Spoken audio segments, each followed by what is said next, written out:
Anyway, Time magazine also chose WNBA superstar Caitlin Clark as their athlete of the year. But, okay, here's the problem. A lot of conservatives are having a fit over her interview, and here's what they're so mad about. Watch. Into the WNBA, like I've said, I feel like I've earned every single thing that's happened to me over the course of my career. But also, I grew up a fan of this league from a very young age. Like, my favorite player was Maya Moore. Like, I know what this league was about. And like I said, like, it's only been around 25 plus years. So I know there's been so many amazing black women that have been in this league, and continuing to uplift them, I think, is very important. And that's something The WNBA is buzzing with excitement, ignited by Caitlin Clark's electrifying debut. Caitlin Clark was like, yo, I don't want to play basketball anymore. I want to be an accountant. There are so many people that wouldn't have paid attention to basketball. As the Indiana Fever's rising star, Caitlin Clark has shaken up the league, proving herself as a once-in-a-generation talent with an undeniable impact. Her dazzling debut is not just redefining expectations, but also challenging the league's long-standing. I'm going to go out there and I'm going to try to be the best.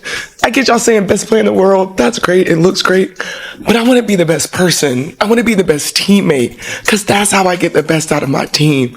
So when it comes to wins, losses, when I tell you I break this game down piece by piece, because I don't want to be great for you guys. No offense. But I want to be great for my team. Aya Wilson, the face of the WNBA and leader of the Las Vegas Aces, now faces a new and formidable challenger. In a game like this is an elimination game. I cannot sit down. That's looking like giving up. That looked like quitting to me. So I knew I had to come and be just who I needed to be for my team out the gate, and make sure that we understood what we needed to do here. Aya Wilson, who has dominated for years and led the Aces to back-to-back championships, can no longer bask in the league spotlight alone. Talking about Caitlin, we're talking about when she said dominate, when we're saying dominate, we're thinking what she does in college. Score the ball. She's dominated college, right? No, she dominated in college. She dominated. So when she says you won't come here and dominate off the rip.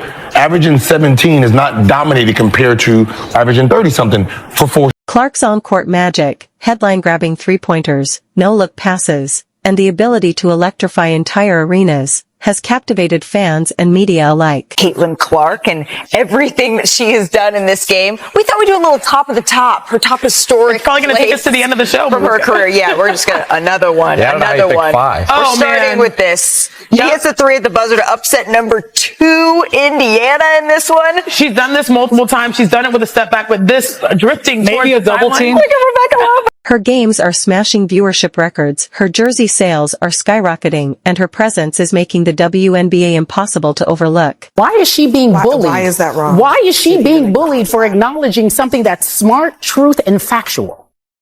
Well, a couple things. Number one, whether you're an athlete or anyone else, if I hear you use the phrase "my truth," I immediately then discount everything else you say, because there isn't my truth, or there's just the truth. And when you start using phrases like that, it tells me that not true. Your brain has been captured by something that I don't really respect. That's not true. Number two. That's not true. Number two.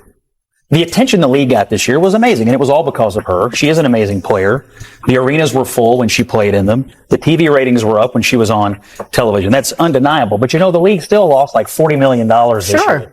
And it's never made money. And to me, when you're talking about having respecting people who built something, what did they build? A league? Meanwhile, the Aces are left to wonder if the Fever could be the team to challenge their dynasty. 6-foot guard from west of Iowa, the reigning WNBA Rookie of the Year and the greatest of all time, number 22, Caitlin Clark!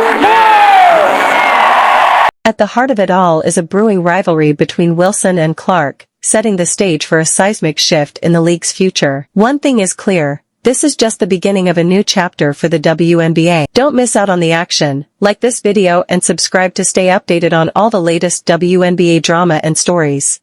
Let's go! Ariel! You guys had a good spot. I'm like, we might as well just sub you into the game. Let's go. Caitlin Clark's entry into the WNBA has been nothing short of revolutionary. From her very first game, her electrifying presence redefined expectations, capturing the attention of casual fans, seasoned analysts, and even NBA stars. For a league that has long fought for broader recognition, Clark's arrival feels like a cultural shift. The Indiana Fever, once overlooked, have become one of the league's biggest headline grabbers. What makes Clark so compelling is her fearless, video game-like style, deep three-pointers, audacious plays, and an energy that keeps fans on the edge of their seats. With a shooting range reminiscent of Steph Curry's, defenders are forced to guard her the moment she crosses half-court, a rarity in any basketball league.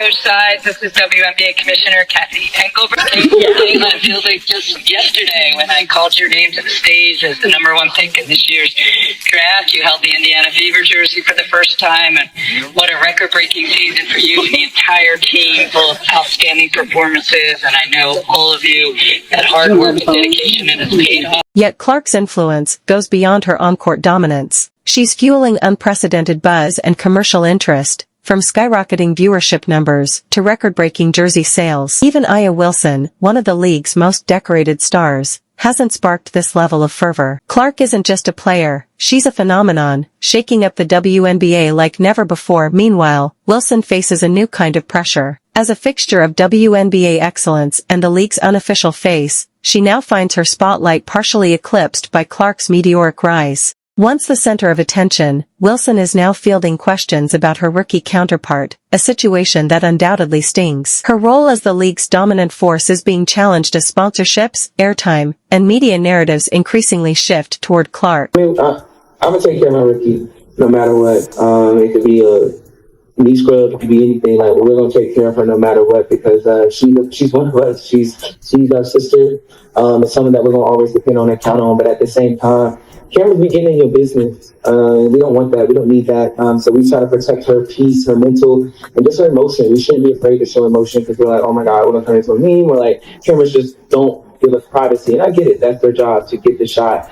But I think for us, they just kind of cut on that we're going to protect her at all costs, because you never know what the internet or what people may do. So my thing was making sure that she was just good and understood that we were there for her. This shift forces Wilson to defend her status as the league's top talent while contending with the wave of excitement surrounding Clark. It's a rivalry that highlights the changing tide in women's basketball, positioning Clark as a transcendent force who's altering the game forever. Caitlin Clark's arrival in the WNBA has transformed the league both on and off the court, igniting a new era of energy, rivalries, and fan engagement. Her impact goes beyond jaw-dropping plays. She's reshaping the narrative of a league once dominated by its reigning MVP and Las Vegas Aces superstar, Aya Wilson.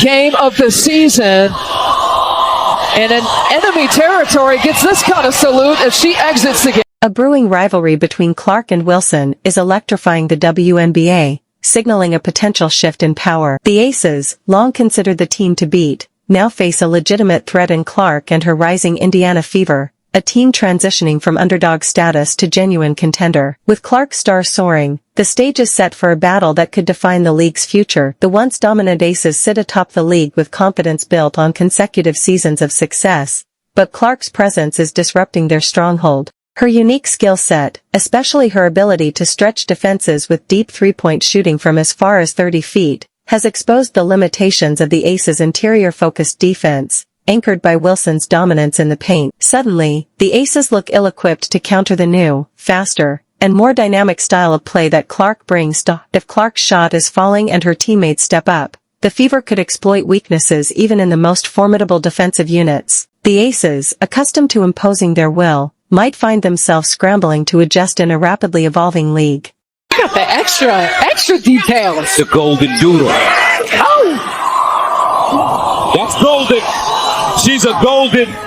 Caitlin Clark's tactical impact has sparked not just a shift on the court, but a cultural and media revolution in the WNBA. Before her debut, Aya Wilson was the face of the league, celebrated as a champion and MVP. But now, the spotlight belongs to Clark, whose magnetic presence goes beyond her shooting. Her games draw record-breaking crowds, her jersey sales surpass those of veteran stars, and she's the focal point of national sports debates. The media frenzy surrounding Clark has elevated the Indiana Fever with primetime broadcasts, sold-out arenas, and a surge in fan enthusiasm. For Wilson and the Aces, this new reality stings. Despite their continued dominance, they find themselves overshadowed by Clark's meteoric rise. The narrative of the WNBA is shifting, with Clark emerging as the league's next face, leaving some veterans questioning their place in this evolving landscape. As this clash of eras unfolds, the battle for supremacy promises to redefine the WNBA's future, making every game an unmissable chapter in the league's growing story.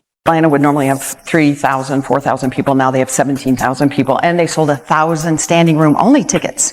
So when we walked into the arena, people were on that third balcony looking down at the tops of our players' heads to watch. I mean, it's really hard to take in.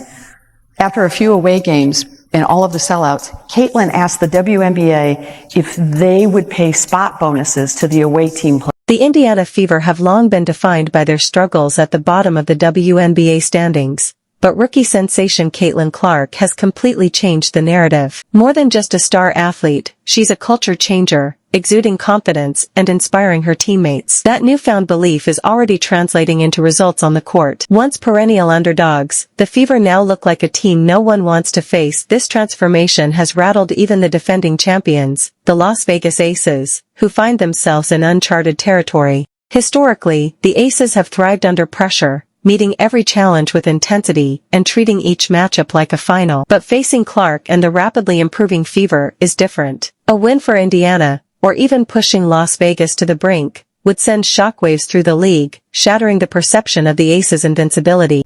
And the fact that she lets me be me, I try to let her be authentically her. And that's when I think we get the best out of each other, and she gets the best out of her teammates. The Aces' vulnerability isn't solely tied to Clark's individual brilliance, though that's a significant factor. It's about the momentum she's brought to the Fever and the broader implications for the WNBA. If Indiana continues its upward trajectory, they could evolve from a feel-good story into a legitimate contender, threatening to disrupt the Aces' control over the league. The challenge for Las Vegas isn't just maintaining their elite level of play, it's also about enduring the mental and physical strain that comes with defending the throne. I mean, basketball is competitive. I get it. You know, sometimes your emotions get the best of you. Happened to me multiple times throughout the course of my career. People are competitive. It is what it is.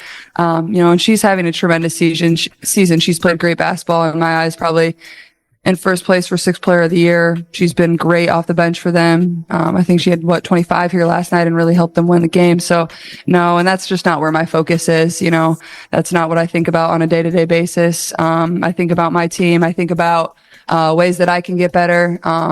You know, and, you know, it's just basketball at the end of the day. You know, there's no grudges. There's nothing like that. It's a sport. It's competitive. Clark's arrival has forced even powerhouse teams like the Aces to confront an entirely new challenge. Normally, Las Vegas dominates opponents with its interior defense, anchored by Aya Wilson's presence in the paint. However, Clark's unique blend of long-range shooting and elite court vision effectively neutralizes their strengths. Unlike most players, she scores comfortably from far beyond the three-point line, stretching defenses to limits they've rarely faced. This forces the Aces' bigs out of the paint, creating vulnerabilities in their usually formidable defense. Overcommitting to guard her deep range only opens up more opportunities for her teammates. Clark's elite playmaking, marked by sharp court vision and precision passing, thrives on defenders guessing her next move. By the time they adjust, she's already found a cutting teammate or carved her way to the basket. It's another night at the office. Like, we take it for granted, but we're watching one of the greatest players of all time in front of our eyes.